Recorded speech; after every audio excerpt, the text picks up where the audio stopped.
Reaksi Mes Hilgers lihat timnas Indonesia dibantai Jepang 0-4 di kualifikasi Piala Dunia 2026. Pemain timnas Indonesia, Mes Hilgers, yang absen dalam pertandingan melawan Jepang karena cedera, memberi reaksi setelah melihat timnya kalah dengan skor 0-4. Skuad Garuda telah melakoni laga pertamanya pada jeda internasional November 2024, dengan menjamu Jepang di Stadion Gelora Bung Karno, Jakarta, pada Jumat, 15 November 2024, malam waktu Indonesia Barat. Laga yang diguyur hujan deras sejak kick-off tersebut berawal dengan cukup baik untuk tim asuhan Shin Tae-yong pada awalnya. Ragnar Oratmangoen mendapatkan peluang emas pertama, namun tak mampu memaksimalkan. Disusul dengan kegagalan Rafael Struijk menyambut umpan dari Kevin Dix di mulut gawang. Namun, Samurai Biru akhirnya berhasil membuka skor pada menit ke-35 akibat gol bunuh diri Justin Hubner. Hanya 5 menit kemudian, tim tamu menggandakan skor melalui Takumi Minamino yang menyambut umpan dari Kaoru Mitoma. Kevin Dix harus ditarik keluar karena cedera, dan Indonesia semakin kesulitan di paruh kedua, dengan Hidemasa Morita sudah mencetak gol ketiga Jepang pada menit ke-49. Upaya Yukinari Sugawara pada menit ke-69 memastikan timnas Indonesia tidak punya harapan untuk bangkit, sekaligus membuat Jepang menang telak 4-0 di Jakarta.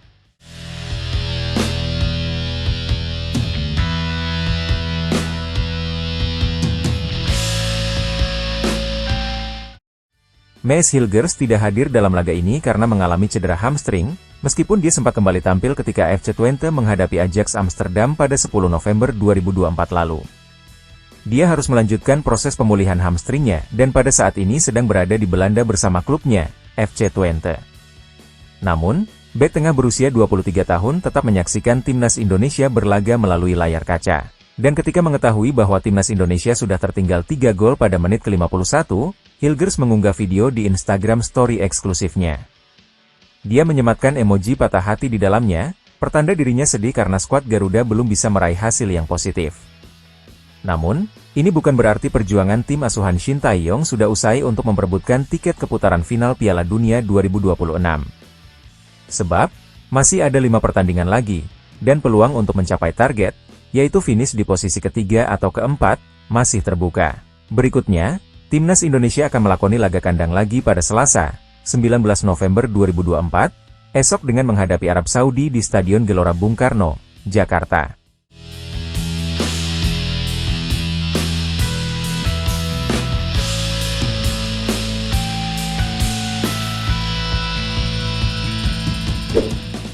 Shin Tae-yong anggap Eliano Reijers belum pantas jadi pilihan utama di timnas Indonesia, begini respons Erick Thohir.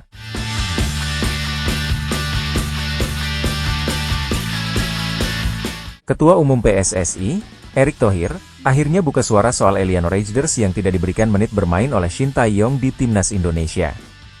Nama Eliano Reijers kembali menghilang saat timnas Indonesia menghadapi Jepang di Stadion Utama Gelora Bung Karno, SUGBK, Jumat, 15 November 2024, malam waktu Indonesia Barat. Pada laga lanjutan kualifikasi Piala Dunia 2026 zona Asia itu, timnas Indonesia menelan kekalahan telak dari Jepang dengan skor 0-4. Namun, muncul pertanyaan dari banyak pihak soal keputusan ST untuk tidak memasukkan nama Eliano Reijers ke daftar susunan pemain. Bahkan, nama adik kandung pemain timnas Belanda, Tijani Reijers ini tidak ada di daftar bangku cadangan. Padahal, Eliano Reijers berstatus sebagai pemain naturalisasi dan memperkuat salah satu tim di Eredivisie Belanda, PEC Zwolle. Selain itu, dia merupakan pemain versatile yang bisa memainkan beberapa posisi seperti bek sayap, sayap kanan dan kiri, serta penyerang. Kemampuan bisa bermain di banyak posisi membuat Eliano Reijers seharusnya tak sulit mendapat tempat di timnas Indonesia. Ini merupakan kali kedua nama Eliano Reijers dicoret dari daftar susunan pemain timnas Indonesia sebelum pertandingan. Pada laga sebelumnya kontra Cina, namanya pun dicoret oleh STY sehingga menimbulkan pertanyaan besar di kalangan supporter hingga pengamat. Erick Thohir mengatakan, memainkan Eliano Reijers sebagai starter atau dari bangku cadangan sepenuhnya berada di tangan Shin Tae-yong. Ia tidak tahu kan itu semua hak pelatih, ujar Erick Thohir usai menyaksikan laga timnas Indonesia lawan Jepang di Stadion GBK, Jumat, 15 November 2024. Dia menegaskan, kewenangannya antara lain mencari sosok yang tepat untuk berada di timnas Indonesia, termasuk pelatih dan pemain. Kalau saya sebagai ketua PSSI mencari pelatih yang baik, menyiapkan pemain yang terbaik, itu yang saya lakukan sampai hari ini. Hasilnya belum maksimal ya, kita coba lagi. Jangan berhenti tengah jalan, katanya. Sebelumnya Shin Tae-yong secara belak-belakan sebut kualitas yang dimiliki Eleanor Raiders belum mampu untuk menembus skuad Garuda. Bahkan, dirinya menyebut jika pemain PEC Zwolle itu masih kesulitan untuk bisa masuk dalam daftar susunan pemain timnas Indonesia. Soal Eliano, tidak dapat masuk ke skuad karena menurut saya belum baik, diujar Shin Tae-yong usai laga, Jumat, 15 November 2024. Masih susah bagi dia, Eliano, untuk masuk ke skuad saat ini. Jadi saya memilih seperti itu, ya tambahnya.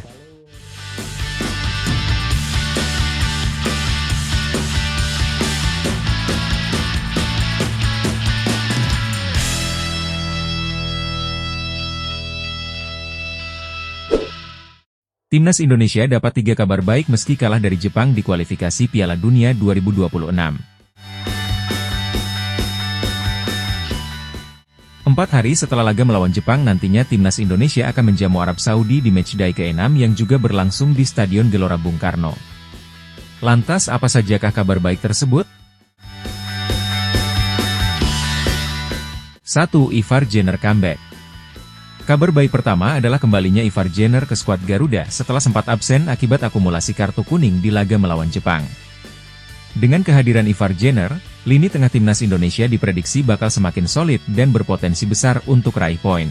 Menurut laman Transfermarkt, timnas Indonesia selalu berhasil meraih poin ketika Ivar Jenner dan Tom Haye bermain sebagai starter di putaran ketiga kualifikasi Piala Dunia 2026. Berkaca dari kondisi tersebut, jelas kembali tersedianya Ivar Jenner jelang laga menghadapi Arab Saudi bakal jadi keuntungan besar buat timnas Indonesia. 2 pemain Arab Saudi cedera. Kabar baik berikutnya adalah sejumlah pemain penting Arab Saudi mengalami cedera dan kemungkinan besar absen melawan Garuda. Menurut data dari Transfermarkt, tercatat ada 3 pemain yang tidak dalam kondisi terbaik saat hadapi timnas Indonesia. Mereka adalah Salman Al-Faraj, Muhannad Shankaiti serta sang kapten Salem Al-Dawsari yang sudah absen saat hadapi Australia. Dengan kondisi yang pincang tersebut, Arab Saudi kemungkinan tidak bakal tampil maksimal dan hal tersebut bisa dimanfaatkan timnas Indonesia untuk raih poin. Jika di kandang Arab Saudi saja skuad Garuda mampu menahan imbang, tak menutup kemungkinan timnas Indonesia bisa meraih kemenangan saat menjamu di GBK nanti. 3. Kedatangan Ula Romeni. Kabar baik terakhir adalah hadirnya sosok striker keturunan Ula Romeni. Meski belum dipastikan bakal dinaturalisasi dalam waktu dekat, namun kedatangan striker FC Utrecht tersebut bisa menjadi sinyal bahwa lini depan timnas Indonesia akan semakin tajam. Bisa diingat lagi momen saat Ragnar yang hanya tinggal berhadapan dengan kiper Jepang semalam, gagal mencetak gol lantaran sepakannya masih terlalu lemah. Namun jika nanti resmi diperkuat Ula Romeni, mungkin saja produktivitas gol timnas Indonesia bisa jauh lebih meningkat di kualifikasi Piala Dunia 2026. Jika tak bisa memperkuat timnas Indonesia saat hadapi Arab Saudi, kekuatan Ula Romeni akan berguna ketika skuad Garuda melakoni sisa pertandingan di babak kualifikasi.